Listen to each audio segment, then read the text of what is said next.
and welcome to Easy Spoken English Kanji. இன்னைக்கு லெசன்ல நாம adjective and adverb clauses use பண்ணி இது வரைக்கும் பார்க்காத sentence structureல sentences frame பண்ண போறோம். It's going to be really very interesting. So without any further delay, let's quickly get started. இது வரைக்கும் நம்ம இந்த ரெண்டு clauses யூஸ் பண்ணி 3 combination of sentence patterns பார்த்திருக்கோம். அதுதான் இந்த ஸ்கிரீன்ல நீங்க பார்த்திருக்கீங்க. இது லாஸ்ட் வீடியோலயே நான் டீடைல்டா எக்ஸ்பிளைன் பண்ணியிருந்தேன். இன்னைக்கு நம்ம பார்க்க போற ஸ்ட்ரக்சர் என்னன்னு பாத்தீங்கன்னா ஃபர்ஸ்ட் மெயின் கிளாஸ் எழுத போறோம். அதுக்கடுத்து adjective clause describing the subject noun of the main clause. Main கிளாஸ்ல இருக்க subject noun டிஸ்கிரைப் பண்ணி ஒரு adjective clause எழுத போறோம். அதுக்கடுத்து நம்ம எழுத போற adverb clause adjective clause உடைய verb டிஸ்கிரைப் பண்ண போகுது. ஓகே, ஸோ இந்த பேட்டர்ல நம்ம சென்டென்சஸ் பார்த்ததில்ல. ஃபர்ஸ்ட் எக்ஸாம்பிள் பார்ப்போம். டயர்டா இருந்தாலும் தொடர்ந்து படித்த மாணவன் வகுப்பில் முதலாவதாக வந்தான். அதாவது ஃபர்ஸ்ட் ரேங்க் எடுத்தான்னு சொல்லியிருக்கோம். ஸோ மெயின் கிளாஸ் என்ன? ஸ்டூடெண்ட் ஃபர்ஸ்ட் ரேங்க் எடுத்தான் அப்படின்றத main class. The student came first in the class or got the first rank னு கூட சொல்லலாம். Okay, the student came first in the class என்றதா மெயின் கிளாஸ். ஸோ இந்த ஸ்டூடெண்ட்டை describe பண்ணி என்ன சென்டென்ஸ் சொல்லியிருக்கோம்? தொடர்ந்து படித்த மாணவன்.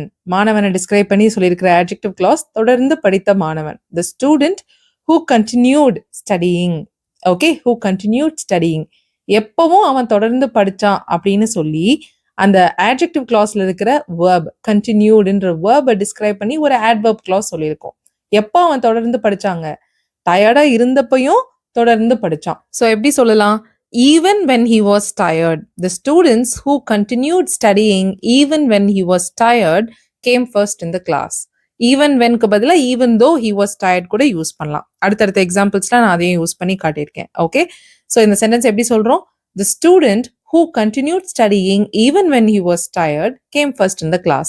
So first main clause எழுதணும். மெயின் கிளாஸ்ல இருக்கிற subject noun the student describe பண்ணி ஒரு adjective clause எழுதணும். who continued studying. So adjective clauseல இருக்கிற verb continued டிஸ்கிரைப் பண்ணி ஒரு adverb clause வந்திருக்கு. even when he was tired, even when என்ற conjunction யூஸ் பண்ணி ஒரு adverb clause எழுதியிருக்கோம். அது முடிச்சிட்டு தான் ரிமைனிங் மெயின் கிளாஸை நம்ம எழுதணும். ஓகே, ஸோ எப்படி எழுதக்கூடாது? the student came first in the class. who continued studying even when he was tired. who continued studying என்ற adjective clause எந்த நவுனை டிஸ்கிரைப் பண்ணி வந்திருக்கோ அந்த நவுன் பக்கத்திலே தான் எழுதணும். ஸோ இப்படி தான் இந்த சென்டென்ஸை எழுத முடியும். ஓகே, செகண்ட் எக்ஸாம்பிள் பார்க்கலாம். போக போக உங்களுக்கு இன்னும் தெளிவாக புரியும். டீம்ல இல்லாதப்பையும் ப்ராக்டிஸ் பண்ண பிளேயர் எல்லாரையும் இன்ஸ்பயர் பண்ணாரு. ஓகே, டீம்ல இல்லாதப்பையும் பயிற்சி செய்த பிளேயர் எல்லாரையும் இன்ஸ்பயர் பண்ணாருன்னு சொல்லியிருக்கோம். ஸோ பிளேயர் எல்லாரையும் இன்ஸ்பயர் பண்ணாருன்றதா மெயின் கிளாஸ். எப்படி சொல்லலாம்? the player inspired everyone. பிளேயரை டிஸ்கிரைப் பண்ணி என்ன adjective clause வந்திருக்குங்க? the player who trained இல்ல who practiced பயிற்சி செய்த வீரர்னு சொல்லியிருக்கோம். So the player who practiced or who trained எப்போ ப்ராக்டிஸ் பண்ணாரு? டீம்ல இல்லாதப்பவும். ஸோ ட்ரெயின் அந்த ஆக்ஷனை டிஸ்கிரைப் பண்ணி ஒரு கிளாஸ் வந்திருக்கு. ஆக்ஷனை டிஸ்கிரைப் பண்ற கிளாஸஸ்க்கு பேரு adverb clauses. நவுனை டிஸ்கிரைப் பண்ற கிளாஸஸ்க்கு பேரு adjective clauses. ஸோ பிளேயர்ன்ற நவுனை டிஸ்கிரைப் பண்ணி who trainedன்ற கிளாஸ் வந்திருக்கு. ட்ரெயின் அப்படின்ற வேர்பை டிஸ்கிரைப் பண்ணி ட்ரெயின் ஓ ப்ராக்டிஸ் எந்த வேர்ப் வேணா நீங்க யூஸ் பண்ணலாம். அதை டிஸ்கிரைப் பண்ணி வந்திருக்கிற adverb clause என்னது? அணியில் இல்லாத போதும் இல்லாதப்பையும் அவர் பண்ணாரு. கரெக்டா? even when he was not on the team inspired everyone. the player who trained even when he was not on the team inspired everyone. Okay, so இப்போ புரிஞ்சிருக்கும்னு நினைக்கிறேன். தேர்ட் எக்ஸாம்பிள் பாருங்க. பெல் அடிச்ச பிறகும் தொடர்ந்து பாடம் எடுத்த ஆசிரியர் மாணவர்களை எரிச்சல் அடைய செய்தார்.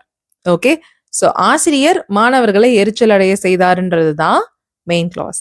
the teacher annoyed the students அப்படின்னு சொல்லலாம். கரெக்டா? the teacher annoyed the students. So இப்போ இங்க இருக்கிற adjective and adverb clauses உங்களால ஐடென்டிஃபை பண்ண முடியுதா? எப்படி இதுல ஃப்ரேம் பண்ணலான்றதை யோசிங்க. டீச்சரை டிஸ்கிரைப் பண்ணி என்ன adjective clause வந்திருக்கு? பாடம் எடுத்த ஆசிரியர், தொடர்ந்து பாடம் எடுத்த ஆசிரியர். who continued teachingனு சொல்லலாம், இல்ல who kept teaching. both are correct.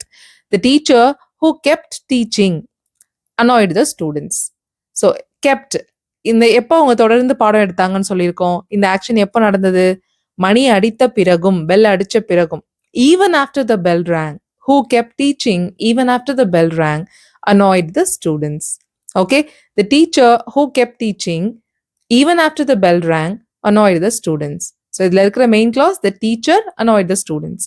டீச்சர்ன்ற main class சப்ஜெக்டை டிஸ்கிரைப் பண்ணி who kept teachingன்ற adjective clause வந்திருக்கு. அதுல இருக்கிற verb kept டிஸ்கிரைப் பண்ணி ஒரு adverb clause. என்னது அது? even after the bell rang. Okay, so all right, fourth example பார்ப்போம்.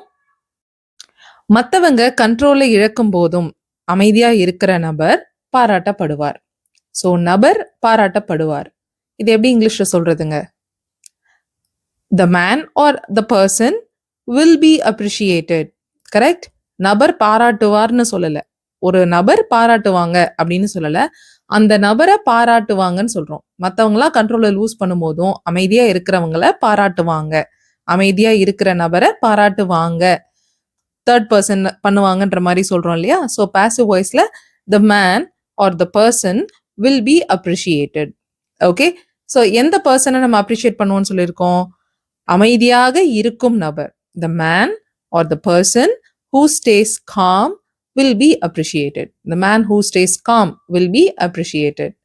மற்றவர்கள் கட்டுப்பாட்டை இழக்கும் போதும் அமைதியாக இருக்கும் நபர். கரெக்டா? When others lose control, who stays calm when others lose control will be appreciated. The man who stays calm when others lose control will be appreciated. Okay, even when கொடுத்தீங்கன்னா இன்னும் கொஞ்சம் ஒரு எம்ஃபசைஸ்டா இருக்கும். அவ்வளோதானே தவிர எந்த மீனிங்ல எந்த சேஞ்சஸும் கிடையாது. Okay, so the man who stays calm, இது adjective clause. the man who stays calm, மேனை டிஸ்கிரைப் பண்ணி வந்திருக்கிற clause. அண்ட் எப்போ அவர் அமைதியாக இருப்பாருன்னு சொல்றதுக்கு ஒரு adverb clause. என்ன clause அது? when others lose control அப்படின்ற adverb clause எழுதியிருக்கோம். Remaining main clause will be appreciated எழுதியிருக்கோம். ஆல்ரைட், சரி, இன்னைக்கான லாஸ்ட் எக்ஸாம்பிள் பாருங்க. மைக் பழுதடைந்தாலும் தன்னம்பிக்கையோட பாடிய பாடகிக்கு அனைவரும் எழுந்து நின்று கைத்தட்டினர் அப்படின்னு சொல்லியிருக்கோம். ஸோ பாடகிக்கு, சிங்கருக்கு எல்லாரும் எழுந்து நின்று கை தட்டினாங்கன்றது தான் மெயின் கிளாஸ். கரெக்டா? அது இங்கிலீஷ்ல எப்படி சொல்லலாங்க? The singer received a standing ovation. கரெக்டா? The singer received a standing ovation.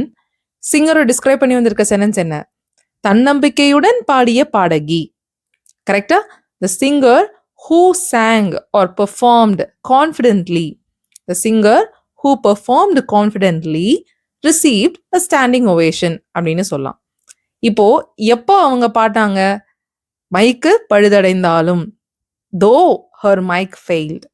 Okay, the singer who performed confidently even though or simply though her mic failed received a standing ovation. Okay, alright. So இன்னைக்கு பார்த்த எல்லா எக்ஸாம்பிளுமே இந்த pattern தான் follow பண்ணியிருந்தது. Main clause எழுதணும், main கிளாஸுடைய subject மட்டும் தான் first எழுதணும். அதை டிஸ்கிரைப் பண்ணி ஒரு adjective clause அதுக்கு பக்கத்துலேயே எழுதணும். அதுக்கு பக்கத்துலேயே அதில் இருக்க வேர்பை டிஸ்கிரைப் பண்ணி ஒரு adverb clause எழுதணும். அதுக்கப்புறமா ரிமைனிங் மெயின் கிளாஸ் எழுதி சென்டென்ஸை கம்ப்ளீட் பண்ணணும். இந்த பேட்டர்னில் நீங்கள் நிறைய சென்டென்சஸ் ப்ராக்டிஸ் பண்ணியிருந்திருக்க மாட்டீங்க. Because in fact this is the first time I'm teaching this pattern here on my YouTube channel. So கண்டிப்பாக நிறைய சென்டென்சஸ் ட்ரை பண்ணி காமெண்ட் பண்ணுங்கள். அண்ட் இதே பேட்டர்னில் எக்ஸாம்பிள்ஸ் நெக்ஸ்ட் லெசனில் வேணுமா, இல்லை நெக்ஸ்ட் பேட்டர்னுக்கு போயிடலாமா அப்படின்றதையும் please let me know in the comments. So I know what to teach next. Okay, thank you so much for வாட்சிங் this lesson till the very end. I'll see you all in the next video. Till then, take care and bye.